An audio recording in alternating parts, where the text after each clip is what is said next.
بسم الله الرحمن الرحيم.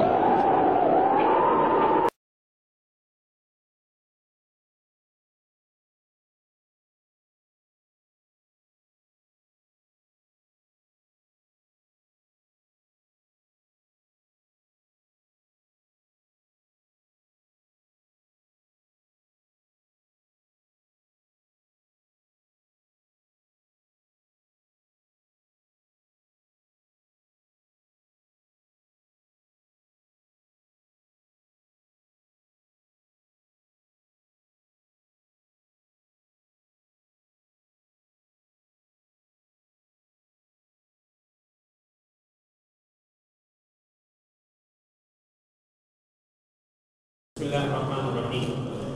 یہ ساتھی متوجہ ہوں.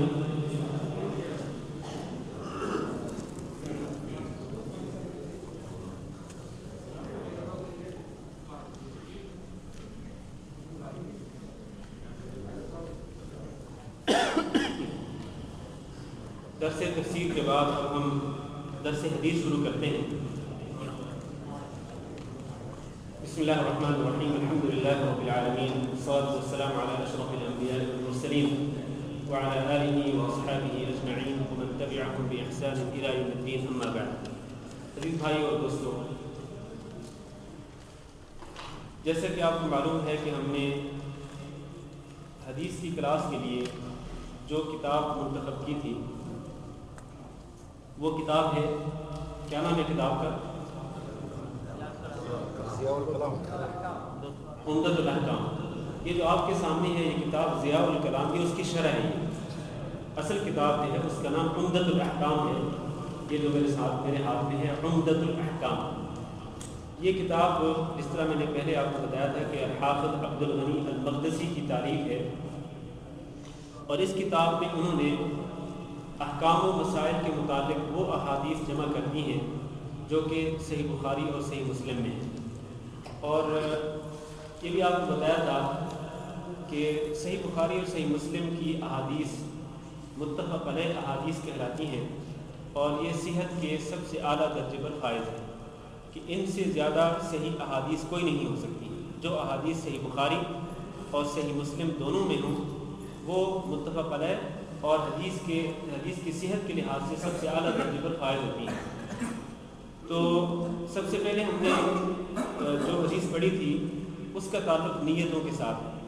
انما الاعمال بالنیات کے اعمال کا دار و مدار نیتوں پر ہے، اور اس سے ہمیں جو چیز ملتی ہے، جو سبق ملتا ہے وہ یہ ہے کہ ہم اپنے نیتوں میں اخلاص پیدا کریں، نیتوں کو خالص کر لیں کہ ہم نے جو کچھ بھی پڑھنا ہے اور ہم نے جو بھی عبادات کرنی ہے، جو بھی اعمال سر انجام دینے ہیں، نیک اعمال میں سے وہ اللہ رب العزت کی رضا کے لیے سر انجام دینے ہیں.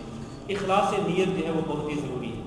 اس کے بعد ہم نے جو دوسری حدیث پڑھی تھی اس حدیث میں نماز کی شرطوں میں سے ایک شرط کا ذکر کیا گیا ہے کہ وہ شرطیں جن کے بغیر نماز نہیں ہو سکتی ہے، اور ان شرطوں میں سے کوئی ایک شرط بھی اگر نہ ہو تو نماز باطل ہو جاتی ہے. ان شرطوں میں سے ایک شرط ذکر کی گئی اس دوسری حدیث کے اندر، اور وہ ہے وضو کرنا. طہارت جو ہے یہ شرط ہے نماز کی شرطوں میں سے. اور ہم نے یہ بھی ذکر کیا تھا کہ نماز کی جو ٹوٹل شرطیں ہیں وہ 6 ہیں. نماز کی ٹوٹل 6 شرطیں ہیں. آپ ذرا دیکھ لینا کہ سبق یاد ہے کہ نہیں ہے یاد پچھلا سبق. پہلی شرط کیا ہے؟ پہلی شرط نیت. اور نیت کے الفاظ کیا ہیں؟ آپ میں سے کس کو نماز کی نیت کے الفاظ یاد ہیں؟ آپ میں سے کس کو نماز جی سنائیے. نیت تو نماز کے لیے شرط ہے، ضروری کیوں نہیں؟ نیت جو ہے یہ تو شرط ہے نماز کی شرطوں میں سے. اس کے تو میں آپ میں سے کسی سے سننا چاہتا ہوں کہ نیت جو کہ نماز کی شرائط میں سے ایک شرط ہے، اس کے الفاظ جو مسنون الفاظ ہیں وہ کس کو یاد ہے؟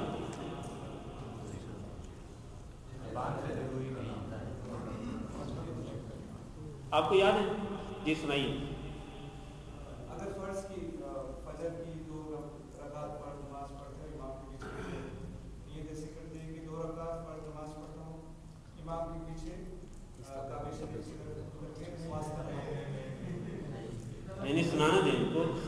جی سنائیں سنائیں. ہاں یہ بس یہی نیت ہے. ہاں جی آپ کو بھی یاد ہے. نیت جو ہے یہ دل کے ارادے کا نام ہے. اچھا تو اس نیت کے الفاظ نہیں ہیں مسنون الفاظ؟ بالکل نہیں. یہ کیسے ہو سکتے ہیں کہ نیت نماز کی شرطوں میں سے ایک شرط ہو کہ جس کے بغیر نماز نہیں ہو سکتی اور اس کے الفاظ نہ ہوں؟ نیت مخلف کرو. ہاں جی دل میں ارادہ. ہاں نیت کی جو اصل جگہ ہے وہ دل ہے کہ دل میں جو ارادہ ہے اسی کو نیت کہتے ہیں. دل کے ارادے کو نیت کہتے ہیں. تو یہ اصل میں آپ کے لیے ایک امتحان تھا کہ آپ کو جو سبق دیا گیا کیا وہ آپ کو سبق سمجھ بھی آیا کہ نہیں آیا.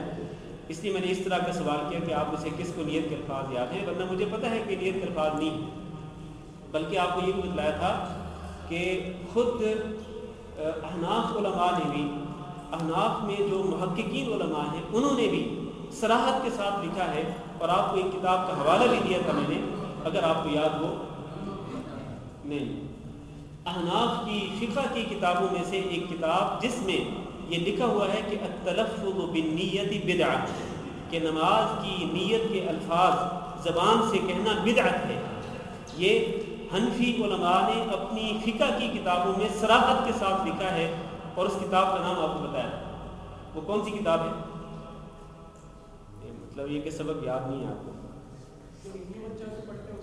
اس کتاب کا نام ہے شرح فتح القدیر. شرح فتح القدیر یہ بہت بڑی کتاب ہے. یہ 11 یا 12 جلدوں میں فقہ حنفی کی مستند ترین کتاب ہے. اس کتاب کے اندر یہ لکھا ہوا ہے کہ التلفظ بالنیت بدعہ، کہ نیت زبان کے ساتھ کرنا بدعت ہے. لہذا ہمیں یہ سمجھ لینا چاہیے کہ یہ جو نیت جو کہ نماز کی شرطوں میں سے ایک شرط ہے جس کے بغیر نماز نہیں ہوتی، اس کا تعلق دل کے ساتھ ہے، اس کا تعلق زبان کے ساتھ ہرگز نہیں ہے. لہذا مسلمانوں کو نماز سے پہلے یہ زبان کے ساتھ نیت کے الفاظ دہرا کر اپنا وقت نہیں ضائع کرنا چاہیے، بلکہ وہ چونکہ جب وضو کر کے آ رہے ہوتے ہیں تو دل میں ارادہ موجود ہوتا ہے کہ آپ نے فجر کے 2 فرض پڑھنے ہیں، یا ظہر کی نماز پڑھنی ہے، یا عشاء کی پڑھنی ہے، یا کون سی نماز پڑھنی ہے. سنتیں پڑھنے سے پہلے بھی آپ کے دل میں ارادہ ہوتا ہے کہ ابھی مجھے 4 سنتیں 2 سنتیں پڑھنی ہے، یا وتر پڑھنا ہے، یا کون سی نماز پڑھنی ہے. آپ کے دل میں ارادہ ہوتا ہے تو وہی چیز جو ہے اسی کو نیت کہتے ہیں، اور اس کے بغیر نماز نہیں ہوتی. یہ پہلی شرط ہوئی. دوسری شرط کیا ہے نماز کی شرطوں میں سے؟ 3 چیزوں کا پاک ہونا: بدن، لباس اور جگہ کا پاک ہونا. یہ دوسری شرط ہے. تیسری شرط کیا ہے؟ قبلہ رخ ہونا، کہ نماز قبلہ رخ ہو کر پڑھنا نماز کی شرطوں میں سے ایک شرط ہے. اس معنی میں کہ اگر کوئی شخص دیدہ دانستہ خانہ کعبہ کی طرف رخ کیے بغیر وہ کسی اور سمت کی طرف رخ کر کے نماز پڑھ لے تو اس کی نماز نہیں ہوگی. یہ شرط ہے نماز کی شرطوں میں سے. چوتھی شرط کیا ہے جی؟ نماز کا وقت شروع ہونا، کہ نماز کا وقت شروع ہوگا تو نماز پڑھ سکتے ہیں، ورنہ نماز کا وقت شروع ہونے سے پہلے اگر کوئی شخص وہ نماز پڑھ لے تو وہ نماز نہیں ہوگی. اور اللہ تعالیٰ نے نمازوں کے اوقات مقرر کر دیے. ہر نماز کے اوقات کہاں سے شروع ہوتے ہیں، کہاں پر ختم ہوتے ہیں، یہ ساری چیزیں متعین کر دی گئی. یہ کتنی شرطیں ہوگی؟ 4 ہوگی. 5ویں شرط جی سطر ڈھانپنا. سطر ڈھانپنا جو ہے یہ بھی شرط ہے. اور ہم نے یہ بیان کیا تھا کہ مردوں کا سطر جو ہے وہ کیا ہے؟ وہ ناف سے لے کر گھٹنوں تک، اور اس کے ساتھ ساتھ اپنے کندھوں کو کور کرنا بھی نماز میں ضروری ہے. کم از کم کندھوں کو کور کرنا نماز میں، اور ناف سے لے کر کے گھٹنوں تک یہ حصہ جو ہے اس کو کور کرنا ضروری ہے. اگر کسی کا یہ حصہ یا اس کا کچھ حصہ کور نہ ہو یا کندھے کور نہ ہو تو وہ نماز نہیں ہوتی ہے. یہ مردوں کے لحاظ سے. اور آج چونکہ ہمارے درس کو یہ بعض ہماری بہنیں خواتین بھی سن رہی ہیں تو ان کے لیے یہ ہے کہ خواتین کا جو سطر ہے وہ پورا جسم ہے. خواتین کا سطر یعنی نماز میں جس سطر کو چھپانا ہے وہ پورا جسم ہے. البتہ جو اعضاء خود بخود ظاہر ہو سکتے ہیں ان کا ڈھانپنا یا ان کا پردہ کرنا نماز میں ضروری نہیں ہے. مثلا چہرہ ہے، نماز کی حالت میں چہرے کا پردہ کرنا ضروری نہیں. جب عورت مسجد میں نماز پڑھ رہی ہے اور عورتوں کے بیچ میں ہے، یا گھر کے اندر گھر کی گہرائی میں نماز پڑھ رہی ہے اور کوئی وہاں پر غیر محرم مرد نہیں ہے تو وہ چہرہ کھلا رکھے ہوئے نماز پڑھ سکتی ہے. اسی طرح اس کے ہاتھ اگر کھلے ہوں، ہاتھوں کو کور نہ کیا ہوا ہو، اسی طرح اگر اس کے پاؤں بھی پاؤں جو ہیں اس کے بارے میں بھی صحیح بات یہ ہے کہ پاؤں کو کور کرنے کی کوئی دلیل نہیں نماز کے اندر. بعض حضرات جو خاص طور پر فقہ حنبلی سے تعلق رکھتے ہیں وہ یہ کہتے ہیں کہ نماز میں عورتوں کے لیے ضروری ہے کہ اپنے پاؤں کور رکھیں, وہ ساکس پہنے ہوئے یا موزے پہنے ہوئے یا کسی بھی طرح سے ان کے پاؤں ننگے نہیں ہونے چاہیے نماز کی حالت میں. یہ بات غلط ہے, اس کی کوئی دلیل نہیں ہے شرعی طور پر. تو یہ نماز کا سطر ہے عورتوں کے لیے. یہ کتنی شرطیں ہوگی؟ 5. چھٹی شرط کیا ہے؟ وضو اور مکمل طہارت. وضو اور مکمل طہارت. مکمل طہارت سے مراد یہ ہے کہ اگر کسی پر غسل فرض ہو جائے تو غسل کیا ہوا ہو, اور اگر وضو ٹوٹا ہوا تو وضو کیا ہوا ہو. یہ دوسری حدیث میں یہی بات بیان ہم نے پڑھی تھی, اس کا تعلق تھا ایڑیوں کو خشک رہنے سے, کہ آپ نے فرمایا کہ ویل للعقاب من النار, ان ایڑیوں کے لیے وعید ہے جہنم کی آگ سے کہ جو وضو کے دوران خشک رہ جاتی ہیں. تو اس سے ہم نے یہ مسئلہ بھی بیان کیا تھا کہ وضو کے جو فرائض ہیں مکمل چہرہ دھونا, دونوں بازوؤں کو دھونا ہاتھوں سمیت, کوہنیوں سمیت, اور اسی طرح اپنے سر کا مسح کرنا اور اپنے پورے دونوں پاؤں کو ٹخنوں سمیت دھونا, یہ وضو کے فرائض ہیں. ان فرائض میں اگر کوئی حصہ خشک رہ جاتا ہے جن کو دھوتے ہیں, مثلا چہرہ ہے یا بازو ہے یا پاؤں ہے, اگر کوئی حصہ خشک رہ جاتا ہے تو وضو نہیں ہوگا, اور اگر وضو نہیں ہوگا تو پھر نماز نہیں ہوگی. تو یہ جو حدیث ہے یہ دراصل نبی صلی اللہ علیہ وسلم نے جب بعض صحابہ کرام کو دیکھا تھا کہ وہ جلدی میں وضو کر رہے تھے اور ان کی ایڑیاں خشک رہ گئی تھیں, تو آپ صلی اللہ علیہ وسلم نے فرمایا تھا کہ ویل للعقاب من النار, یہ ایڑیاں جو خشک رہ گئی ہیں ان کے لیے جہنم کی بہت سخت وعید ہے, جہنم کی آگ کی. لہٰذا وضو کرتے ہوئے مکمل وضو کرنا چاہیے, اور اس طرح سستی اور غفلت نہیں کرنی چاہیے کہ کوئی عضو جو ہے وضو کے آداب میں سے وہ خشک رہ جائے. خاص طور پر فرائض میں سے ایسا نہیں ہونا چاہیے, بلکہ مکمل وضو کرنا چاہیے. اس کے ساتھ ہی میں نے یہ تنبیہ بھی کی تھی پچھلے درس میں کہ مکمل وضو کرنے کا یہ مطلب ہرگز نہیں ہے کہ کسی عضو کو 3 سے زیادہ مرتبہ دھوئیں. 3 سے زیادہ مرتبہ دھونا, 4 یا 5 مرتبہ کسی عضو کو دھونا, یہ نبی کریم صلی اللہ علیہ وسلم کی حدیث کے مطابق ایک زیادتی ہے, یہ بہت بڑی برائی کا کام ہے, اور یہ ظلم ہے, یہ کیونکہ یہ حد سے تجاوز ہے. تو حد جو ہے وہ کیا ہے, وہ زیادہ سے زیادہ 3 مرتبہ ہونا ہے. یہ مسائل ہم نے اختصار کے ساتھ آج میں نے یہ ریوائز کیے ہیں, ریپیٹ کیے ہیں کہ ان لوگوں کے لیے کہ جو پچھلے ہمارے 2 درسوں میں نہیں آئے تھے, خصوصاً ہماری مائیں بہنیں. اب ہم اگلی 4تھی حدیث پڑھتے ہیں, اور آج ہم انشاءاللہ ایک ہی حدیث پڑھیں گے, تو اس کے بعد انشاءاللہ یہ درس ختم کر دیں گے, کیونکہ میں نے پہلے کہا ہے کہ آج کا درس مختصر ہوگا. 4تھی حدیث جو ہے اس میں عن ابی ہریرہ, جن کے پاس کتابیں ہیں وہ کتابیں کھول لیں, اور 4تھی حدیث ہے وہ میرے ساتھ ساتھ وہ مجھ سے سنیں, اور پھر یہ دیکھیں کہ میں کس طرح ایک ایک لفظ کا ترجمہ کرتا ہوں, پھر اس کے بعد انشاءاللہ اس کی مزید وضاحت کی جائے گی. عن ابی ہریرہ رضی اللہ عنہ ان رسول اللہ صلی اللہ علیہ وسلم قال اذا توضأ احدكم فليجعل في انفه ماء ثم لينتثر ومن استجمر فليوتر وإذا استيقظ أحدكم من نومه فليغسل يديه قبل أن يدخلهما في الإناء 3 فإن أحدكم لا يدري أين باتت يده. وفي لفظ لمسلم فليستنشق بمنخريه من الماء. وفي لفظ من توضأ فليستنشق. حضرت ابو ہریرہ رضی اللہ تعالیٰ عنہ سے روایت ہے کہ رسول اکرم صلی اللہ علیہ وسلم نے ارشاد فرمایا اذا توضأ احدکم, جب وضو کرے تم میں سے کوئی شخص, اذا توضأ, جب وضو کرے, احدکم, تم میں سے کوئی شخص, فلیجعل فی انفہ ماء, تو وہ اپنی ناک میں پانی ڈالے, وہ اپنی ناک میں پانی ڈالے, ثم لینتصر, پھر وہ اس کو جھاڑ دے, ومن استجمر, اور جو شخص استنجا کرے پتھروں کے ساتھ یا ڈھیلوں کے ساتھ, فلیوتر, تو وہ طاق عدد میں وہ پتھر یا ڈھیلے استعمال کرے.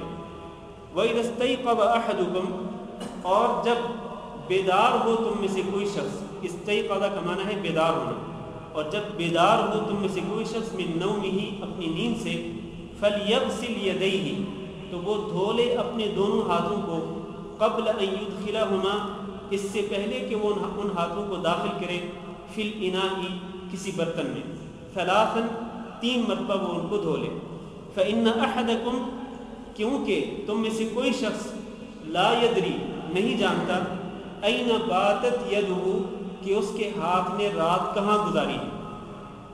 وفی لفظ لمسلم اور مسلم شریف کی ایک روایت میں ہے کہ فلیستنشق کہ وہ استنشاق کرے۔ استنشاق کا معنی کیا ہے کہ وہ پانی چڑھائے، بمنخریہ اپنی نتنوں میں، ناک کے دونوں سائڈوں میں اپنی نتنوں میں وہ پانی چڑھائے، من الماء پانی سے۔ وفی لفظ اور ایک دوسری روایت میں ہے کہ من توضأ جو شخص وضو کرے فلیستنشق تو وہ استنشاق کرے، مطلب ناک میں پانی چڑھا کے ناک کو جھاڑ دے اور اس کو صاف کر دے۔ اب دیکھیں یہ ہے حدیث اور اس حدیث کا ترجمہ۔ اس حدیث مبارک میں نبی کریم صلی اللہ علیہ وسلم نے چند احکامات دیے اور ان احکامات کا تعلق وضو کے ساتھ، ان احکامات کا تعلق کس کے ساتھ ہے؟ وضو کے ساتھ۔ پہلا حکم یہ ہے آپ صلی اللہ علیہ وسلم کا کہ اذا توضأ احدکم کہ تم میں سے کوئی شخص جب وضو کرے تو وہ اپنے ناک میں پانی ڈالے، ثم لینتصر پھر وہ اپنے ناک کو جھاڑ دے، اس کو صاف کر لے۔ یہاں پر ایک چیز قابل غور ہے، وہ یہ ہے کہ توضأ کا جو لفظ ہے یہ ماضی کا صیغہ ہے۔ توضأ یہ ماضی کا لفظ ہے۔ جب تم میں سے کوئی شخص وضو کرے مطلب وضو کر لے تو فلیجعل فی انفہ ماء تو وہ اپنے ناک میں پانی ڈالے۔ کیا اس کا مطلب یہ ہے کہ وضو کرنے کے بعد ناک میں پانی ڈالنا ہے؟ نہیں، ظاہر ہے کہ وضو کرنے کے بعد تو ناک میں پانی نہیں ڈالنا، بلکہ جب وضو کر رہے ہوں گے تو اس دوران آپ ناک میں پانی ڈالیں گے۔ تو پھر توضأ کا معنی کیا ہے؟ کہ جب کوئی وضو کرے کیا ارادہ کرے، اذا اراد احدکم ان یتوضأ جب تم میں سے کوئی شخص وضو کا ارادہ کرے تو پھر وہ کیا کرے؟ پھر وہ اپنی ناک میں پانی ڈالے۔ یہ ارادے کا لفظ کہاں سے آ گیا؟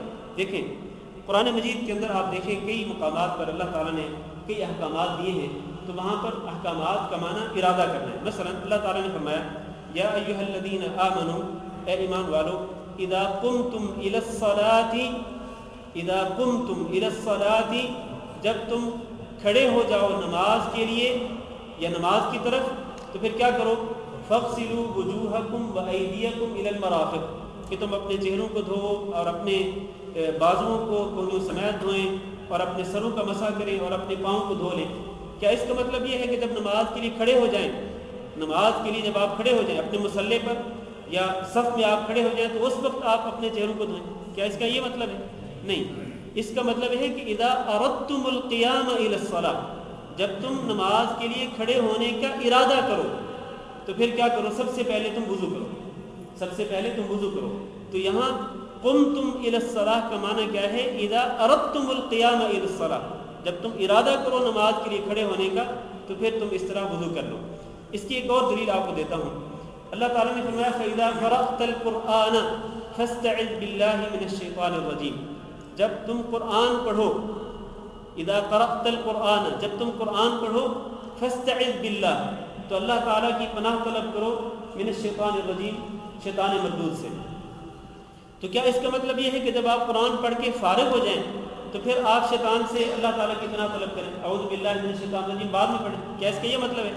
نہیں، بلکہ اس کا مطلب یہ کہ اذا اردت قراءۃ القرآن فاستعذ باللہ من الشیطان الرجیم کہ جب آپ قرآن مجید کو پڑھنے کا ارادہ کریں تو سب سے پہلے کیا کریں؟ اعوذ باللہ پڑھیں اور پھر قرآن مجید کی تلاوت کریں۔ تو اس طرح کئی مقامات پہ اللہ رب العزت ایک حکم دیتا ہے، وہاں پر اس حکم کا معنی یہ ہے کہ آپ جب یہ کام کرنا چاہتے ہیں تو پھر آپ یوں کریں۔ بالکل اسی طرح اس حدیث میں نبی صلی اللہ علیہ وسلم نے فرمایا کہ اذا توضأ احدکم جب وضو کرے تم میں سے کوئی شخص، مطلب جب وضو کرنے کا ارادہ کرے تم میں سے کوئی شخص تو پھر وہ کیا کرے؟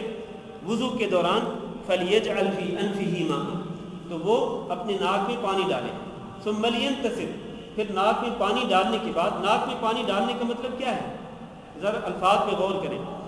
فلیجعل یجعل کا معنی ڈالنا، کہ وہ اپنے ناک میں پانی ڈالے۔ اس کا مطلب یہ نہیں کہ چلو بھر کر ناک کو پانی لگا لیں، نہیں، ناک کو پانی لگانا غلط ہے۔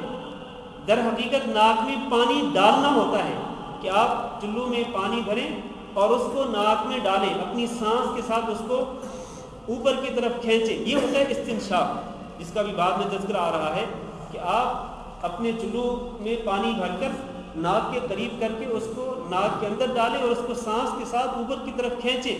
یہ معنی ہے اس کا کہ فَلْيَجْعَلْ فِي أَنْفِهِ مَاءً، کہ وہ اپنے ناک میں پانی ڈالیں. ڈالنے کے بعد کیا کرنا ہے، وہ ناک میں جو پانی گیا اس کو نکل لیں، گلے کے ذریعے نہیں. ثُمَّ لْيَنْتَصِرْ، پھر اس کو نکال دیں، اس کو جھاڑ دیں، ناک کو جھاڑ کے اس کو صاف کر دیں، وہ جو پانی اندر گیا اس کو صاف کر دیں. اور دیکھیں یہ ایک نبوی حکم ہے، یعنی نبی کریم صلی اللہ علیہ وسلم نے اپنی زبان نبوت کے ساتھ ایک حکم دیا کہ آپ ناک میں پانی چڑھائیں اور پھر اس پانی کو نکال دیں. اور اس میں ایک طب نبوی بھی ہے، نبی صلی اللہ علیہ وسلم کی طب بھی ہے اس میں، اور وہ یہ ہے کہ اگر آپ اس طرح کریں گے، ناک میں کم از کم 5 مرتبہ اگر آپ وضو کریں دن اور رات میں، اور آپ ہر مرتبہ وضو کرتے ہوئے ناک میں پانی چڑھائیں اور پھر آپ نکال دیں، اس سے کیا ہوگا کہ ناک کے اندر جو مواد ہے وہ خارج ہوگا. اور خاص طور پر وہ لوگ جو الرجی کے مریض ہوتے ہیں، اگر وہ مسلسل اس طرح کرتے رہیں، خصوصاً اس وقت جب ان کو بہت زیادہ چھینکیں آ رہی ہوں، بہت زیادہ الرجی محسوس کر رہے ہوں، تو وہ تجربہ کر کے دیکھیں کہ چلے جائیں، آپ وضو نہ بھی کریں، آپ کا نماز پڑھنے کا ارادہ نہیں، صرف آپ اپنی الرجی کو کچھ دیر کے لیے آپ ٹھنڈا کرنا چاہتے ہیں، اس کو روکنا چاہتے ہیں، تو صرف آپ چلے جائیں پانی کی طرف اور پانی اپنے چلوں میں بھر کر آپ ناک میں ڈالیں، اس کو سانس کے ذریعے اوپر کی طرف کھینچیں اور وہ پانی پھر نکال دیں. آپ کا ناک صاف ہو جائے گا اور آپ کو بہت حد تک سکون ملے گا، بہت حد تک آپ کو سکون ملے گا. یہ ایک طبی فائدہ ہے اس میں، ناک میں پانی چڑھانے اور ناک کو صاف کرنے کا. اس کے بعد فرماتے ہیں اللہ کے نبی صلی اللہ علیہ وسلم کہ وَمَنِ اسْتَجْمَرَ فَلْيُوتِرْ، تم میں سے جو شخص استنجا کرے پتھروں کے ساتھ یا ڈھیلوں کے ساتھ. جیسے کہ آپ کو معلوم ہے کہ پہلے دور کے اندر اس طرح باتھ روم، ٹوائلٹ وغیرہ نہیں بنے ہوتے تھے کہ جہاں لوگ اپنی حاجت پوری کرتے اور پانی کے ساتھ استنجا کر لیتے. ایسا نہیں ہوتا تھا، بلکہ کھلے میدان میں جاتے تھے. اور خود نبی کریم صلی اللہ علیہ وسلم سے بھی اس طرح کی احادیث روایت کی گئی ہیں کہ آپ باہر چلے جاتے تھے، حتیٰ کہ جب لوگوں کی نظروں سے اوجھل ہو جاتے تو پھر آپ صلی اللہ علیہ وسلم کسی دیوار کی اوٹ لے کر، کسی درخت کا پردہ لے کر آپ صلی اللہ علیہ وسلم وہاں اپنی حاجت پوری کرتے تھے. تو ظاہر ہے کہ وہاں پانی نہیں ہوتا تھا، تو پھر وہ لوگ کیا کرتے تھے، وہ مٹی کے ڈھیلوں کو استعمال کرتے تھے یا پتھر یوز کرتے تھے. اور آج کل بھی بہت سارے گاؤں اور دیہاتوں میں اس طرح ہوتا ہے، چونکہ وہاں پر اس طرح کی سہولیات نہیں ہوتی پانی کی اور ٹوائلٹ اور حمام وغیرہ کی، تو اس طرح لوگ اپنی حاجت پوری کرتے ہیں، استنجا کرتے ہیں. تو جو شخص اس طرح کرے اس کے بارے میں یہ ہدایت ہے کہ من استجمر، جو استنجا کرے پتھر کے ساتھ یا ڈھیلے، مٹی کے ڈھیلے کے ساتھ، فلیوتر، تو وہ طاق عدد میں مٹی کے ڈھیلے استعمال کرے. طاق عدد میں مثلا 3 ہیں، 5 ہیں، 7 ہیں، 9 ہیں، جس کے ساتھ ضرورت پوری ہو جائے. تو طاق عدد میں مٹی کے ڈھیلے، یا اور آج کل کئی لوگ جو ہیں وہ ٹیشو استعمال کرتے ہیں، تو ان کو بھی یہ چاہیے کہ وہ طاق عدد میں ٹیشو استعمال کریں، جس طرح کہ نبی صلی اللہ علیہ وسلم نے اس کا حکم دیا. اس تیسری بات فرمایا وَإِذَا اسْتَيْقَظَ أَحَدُكُم مِّن نَوْمِهِ، جب تم میں سے کوئی شخص نیند سے بیدار ہو تو وہ کیا کرے، فَلْيَغْسِلْ يَدَيْهِ، اپنے دونوں ہاتھوں کو دھو لے. ہاتھوں کو دھونے سے مراد ہتھیلیاں ہیں، ہتھیلیوں کو دھو لے. قبل ان يدخلهما في الاناء، برتن میں ان ہتھیلیوں کو ڈالنے سے پہلے 3 مرتبہ ان کو دھو لے. حکمت کیا بیان کی اس کی کہ سب سے پہلے اپنی ہتھیلیوں کو دھوئیں برتن میں اپنا ہاتھ ڈالنے سے پہلے. اس کی حکمت کیا ہے؟ فرمایا ان احدکم لا یدری، تم میں سے کسی کو نہیں پتا کہ این باتت یدہ، کہ اس کے ہاتھ نے رات کہاں گزاری. مطلب یہ ہے کہ ہو سکتا ہے کہ رات کی نیند میں ہاتھ جو ہے وہ کسی گندی جگہ پہ لگ گیا ہو، ناپاک جگہ پہ لگ گیا ہو، تو ناپاک جگہ پہ ہاتھ لگنے کی وجہ سے ہاتھ ناپاک ہو چکا ہوگا. تو پھر اگر وہ جاتے ہی اس ناپاک ہاتھ کو برتن میں ڈال دے گا تو وہ پانی ناپاک ہو جائے گا. اور اگر وہ پانی ناپاک ہو جائے گا تو وہ وضو کس طرح سے کرے گا اور اپنی حاجت کس طرح سے پوری کرے گا؟ ناپاک پانی، اس نے خود ہی اس کو ناپاک کر دیا کہ ناپاک ہاتھ کو اس نے پانی میں ڈال دیا، تو ظاہر ہے وہ پانی ناپاک ہو جائے گا، تو اب وہ اس کے ساتھ اپنی کوئی بھی ضرورت پوری کرنے کے قابل نہیں ہے. تو اس لیے آپ فرمایا کہ فلیغسل یدیہ، اس کو چاہیے کہ اپنے ہاتھوں کو وہ 3 مرتبہ دھو لے. جب وہ 3 مرتبہ اپنے ہاتھوں کو دھو لے، یعنی اس کے ہاتھ پاک ہو جائیں، تو پھر وہ اس برتن کے اندر ہاتھ ڈال کر وہ وضو کر سکتا ہے، جس طرح کہ آگے حدیثوں میں آئے گا کہ آپ صلی اللہ علیہ وسلم کے سامنے جب وضو کا برتن رکھا جاتا، وضو کے پانی کا برتن رکھا جاتا، تو آپ کیا کرتے کہ آپ اس برتن کو اونڈیلتے تھے، یعنی کہ آپ برتن میں ہاتھ ڈال کر چلو بھر کے پھر ایسا نہیں، سب سے پہلے آپ برتن سے پانی اونڈیلتے اور 3 مرتبہ اپنی ہتھیلیوں کو دھو لیتے، جب ہتھیلیاں پاک ہو جاتی اس کے بعد آپ صلی اللہ علیہ وسلم اس پانی کے اندر ہی، برتن کے اندر ہی ہاتھ ڈالتے تھے اور چلو بھر کر پھر آپ کلی کرتے، پھر آپ اپنے منہ کو دھوتے، پھر اسی طرح پورا وضو مکمل کرتے۔ تو یہ در حقیقت حکمت ہے اس میں کہ وہ پانی جو ہے وہ ناپاک نہ ہونے پائے اگر وہ ہاتھ ناپاک ہو چکا ہو تو۔ اور اس پر کوئی شخص اعتراض بھی کر سکتا ہے آج کے دور میں، جیسے کہ آپ جانتے ہیں کہ آج مطلب اس دور کے اندر جدت ہے، نیا دور ہے اور بڑی سہولتیں بھی ہیں، آسائشیں بھی ہیں۔ ایک شخص جو ہے وہ رات کو جب سوئے تو اس کے ہاتھ بالکل پاک ہوتے ہیں، ہو سکتا ہے صابن کے ساتھ وہ ہاتھ دھو کر کے وہ سویا ہو، اور جب وہ سویا اور خاص طور پر گرمی کا موسم ہو تو اے سی چل رہا ہوتا ہے، پسینہ آنے کا تو بالکل چانس ہی نہیں ہے، اس کا تو موقع ہی نہیں ہے کہ پسینہ آئے اور اس کے جسم سے کوئی ایسی کوئی گندی ناپاک چیز ہو کہ جس کے ساتھ اس کا ہاتھ ملوث ہو جائے، ایسا نہیں ہوتا ہے۔ تو یہ جدید سہولتوں کے اندر اگر کوئی شخص یہ کہے کہ جی مجھے تو یقین ہوتا ہے، جب میں صبح اٹھتا ہوں تو مجھے یقین ہوتا ہے کہ میرا ہاتھ ناپاک نہیں ہوا، تو کیوں میں خواہ اپنے ہاتھ سب سے پہلے اپنے ہاتھوں کو دھوؤں اور پھر میں وضو کروں، تو مجھے تو ضرورت ہی نہیں ہے۔ ہم کہتے ہیں نہیں، یہ بات آپ کی غلط ہے، یہ بات آپ کی درست نہیں ہے۔ کیوں؟ اس لیے کہ آپ صلی اللہ علیہ وسلم نے یہ ارشاد فرمایا کہ اذا استيقظ احدكم من نومه، تم میں سے کوئی بھی شخص جب وہ اپنی نیند سے بیدار ہو، کسی بھی وقت، کسی بھی موسم میں، اور کتنی سہولتیں کیوں نہ ہوں، نبی صلی اللہ علیہ وسلم کے اس حکم پہ عمل کرنا پڑے گا کہ آپ اپنے ہاتھوں کو دھوئیں، اپنی ہتھیلیوں کو سب سے پہلے اپنی ہتھیلیوں پر پانی بہائیں، چاہے پاک کیوں نہ ہو۔ آپ کو اگر 100% یقین ہے کہ یہ ہتھیلیاں پاک ہیں اور ان ہتھیلیوں کو کوئی ناپاک چیز نہیں لگی، تو وہ پھر بھی نبی صلی اللہ علیہ وسلم کے اس حکم پہ ضرور عمل کرے، اور سب سے پہلے وہ اپنی ان ہتھیلیوں کو دھو لے، اس کے بعد وہ اگر برتن کے اندر اپنے ہاتھ ڈالنا چاہتے اور پھر وہ وضو مکمل کرے۔ کہتے ہیں کہ وفی لفظ لمسلم، مسلم کی ایک روایت میں ہے کہ فلیستنشق بمنخريه من الماء، کہ وہ اپنے نتنوں میں پانی چڑھائے۔ منخر کہتے ہیں ایک نتنے کو، اور منخرین کہتے ہیں 2 نتنوں کو، یہ جو ناک کے 2 حصے ہیں، رائٹ اور لیفٹ، تو دونوں نتنوں کے اندر پانی چڑھائے اور پھر اس کو نکال دے۔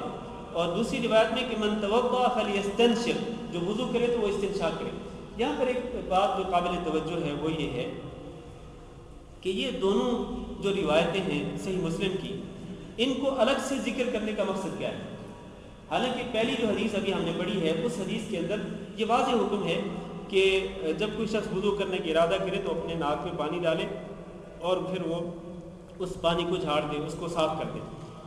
لیکن بعد میں یہ مسلم شریف کی جو 2 روایتیں ہیں جن کے اندر فلیستنشق کے لفظ ہے کہ استنشاق کرے، پانی چڑھائے اور اس کو صاف کرے، یہ الفاظ کیوں ہیں؟ یہ در حقیقت مصنف اس کتاب کے جو مؤلف ہیں وہ یہ بات ثابت کرنا چاہتے ہیں کہ نبی کریم صلی اللہ علیہ وسلم نے ناک میں پانی چڑھانے کا امر دیا ہے، حکم دیا۔ یہ فلیستنشق کے جو لفظ ہیں یہ امر کا صیغہ ہے، یہ امر کا، یہ حکم ہے کہ وہ اپنے نتنوں میں پانی چڑھائے، استنشاق کرے، یہ حکم دیا جا رہا ہے نبی صلی اللہ علیہ وسلم کی طرف سے۔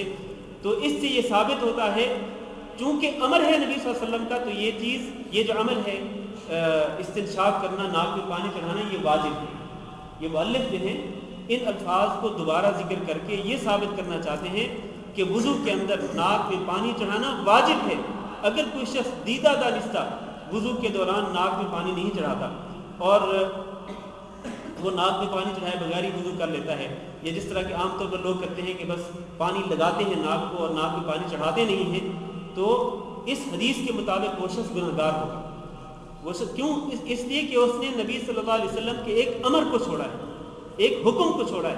امر دیا جا رہا ہے کہ وہ استنشاق کرے، اور یہ تمام محدثین کا اور تمام مفسرین کا اتفاق ہے اس بات پر کہ امر جو ہے نا، چاہے وہ قرآن میں ہو چاہے وہ حدیث میں ہو، امر جو ہے یہ وجوب کے لیے ہوتا ہے۔ امر کس کے لیے ہوتا ہے؟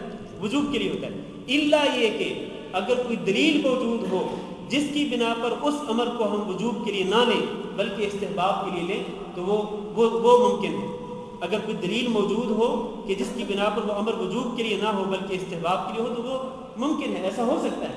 لیکن ورنہ یعنی جو اصول ہے, جو قاعدہ ہے, جو ضابطہ ہے شریعت کا قرآن اور حدیث کے اندر وہ یہ ہے کہ ہر امر وجوب کے لیے ہوتا ہے. لہذا اس امر کو, اس قاعدے اور اس ضابطے کو سامنے رکھتے ہوئے ہمیں یہ ماننا پڑے گا کہ وضو کے دوران استنشاق کرنا, ناک میں پانی ڈالنا اور ناک سے پھر پانی جھاڑ دینا یہ واجب ہے. اگر کوئی شخص دانستہ طور پر اس کو چھوڑے گا تو وہ گنہگار ہوگا, نبی صلی اللہ علیہ وسلم کے اس حکم کو چھوڑنے والا ہوگا اور نبی کے حکم کو چھوڑنے والا یقیناً گنہگار ہوتا ہے. الا یہ کہ اگر کوئی شخص بھول کر اس سے یہ چھوٹ گیا تو پھر کوئی حرج نہیں ہے, لیکن دانستہ طور پر بہرحال اس کو نہیں چھوڑنا چاہیے. یہ وہ حدیث ہے جو 4 نمبر میں ذکر کی گئی ہے. اس حدیث کا خلاصہ ذکر کر کے میں درس ختم کرتا ہوں. اس حدیث میں نبی کریم صلی اللہ علیہ وسلم نے 3 باتوں کا حکم دیا ہے. نبی صلی اللہ علیہ وسلم نے 3 باتوں کا حکم دیا ہے. ایک تو یہ کہ وضو کے دوران وہ ناک میں پانی چڑھائے اور ناک کو جھاڑ دے. دوسرا یہ کہ جب وہ استنجا کرے مٹی کے ڈھیلوں کے ساتھ یا پتھروں کے ساتھ تو وہ طاق عدد میں مٹی کے ڈھیلے یا پتھر استعمال کرے. تیسرا حکم جو ہے وہ ہے کہ جب کوئی شخص نیند سے بیدار ہو, ہی کے جو الفاظ ہے نا کہ وہ اپنی نیند سے جب بیدار ہو تو اس نیند میں ہر, چاہے وہ نیند رات کی ہو چاہے وہ دن کی ہو, اور چاہے وہ نیند زیادہ ہو چاہے وہ کم ہو. یہ بھی محدثین نے اس یہاں پر ایک نقطہ ذکر کیا ہے کہ جب بھی کوئی شخص نیند سے بیدار ہو کسی بھی نیند سے, تو نیند سے بیدار ہونے کے بعد اس کو چاہیے کہ وہ اپنے ہاتھوں کی ہتھیلیوں کو 3 بار دھو لے اور اس کے بعد وہ کوئی اور کام کرے. تو اسی پر ہم اکتفا کرتے ہیں. انشاءاللہ آئندہ درس سے ہم کوشش کریں گے کہ جب یہ مغرب کے بعد شروع ہوگا یہ درس تو انشاءاللہ ہم کوشش کریں گے کہ اس درس کی ذرا سپیڈ جو ہے اس کی رفتار ذرا زیادہ کریں تاکہ ہم زیادہ سے زیادہ احادیث سے مختصر سے وقت میں پڑھ لیں. اللہ تعالیٰ سے دعا ہے کہ اللہ ہم سب کو سمجھنے کی توفیق دے اور عمل کرنے کی توفیق دے. کسی بھائی نے کوئی سوال کرنا ہو تو کر سکتے ہیں اگر سوال کرنا چاہتے ہو. یہ انشاءاللہ آئے گا, یہ اس وقت تک چھوڑ دیں اس کو, انشاءاللہ آئے گا یہ مسئلہ. ہاں جی, نماز قضا ہو گئی ہے تو نیت تو کرنا ہی پڑے گا. نماز قضا ہو گئی تو ظاہر ہے کہ جب آپ نماز قضا پڑھنا چاہتے ہوں گے تو آپ کے دل میں ارادہ ہوگا کہ یہ نماز میں قضا پڑھ رہا ہوں, تو وہی نیت ہے, اس کے علاوہ کوئی اور نیت نہیں ہے. جی یہ مسائل آئیں گے ویسے, لیکن میں اختصار کے ساتھ آپ کو بتا دوں کہ ساکس پہنے ہوئے ہیں تو مسح ہو سکتا ہے, لیکن شرط یہ ہے کہ جب آپ نے ساکس پہنے ہیں اس وقت آپ مکمل طہارت کی حالت میں تھے, کہ آپ پر اگر غسل تھا تو کر لیا تھا آپ نے, اور وضو بھی مکمل وضو کی حالت میں تھے آپ, اور پھر آپ نے ساکس پہن لیے, موزے یا جرابیں آپ نے پہن لیے, تو اس کے بعد جب آپ کا وضو ٹوٹے گا اور دوبارہ آپ وضو کرنا چاہیں گے تو پھر آپ اس دوران آپ اپنی ساکس پر مسح کر سکتے ہیں, اس میں کوئی حرج نہیں ہے. وضو سے پہلے بسم اللہ پڑھنا چاہیے.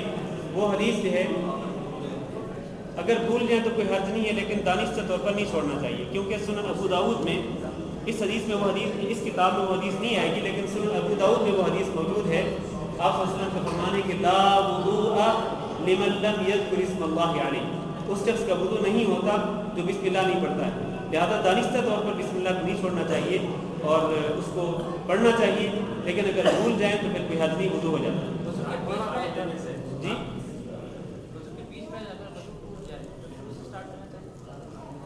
سے بھول گئے, ہاں جی بالکل, اگر وضو کرتے ہوئے درمیان میں وضو ٹوٹ جائے تو پھر وضو نئے سرے سے شروع کرنا چاہیے. یہ نہیں کہ پھر اس وہیں سے آپ کمپلیٹ کر لیں کنٹینیو کرتے ہوئے, نہیں. جی ہاں صحیح بات ہے.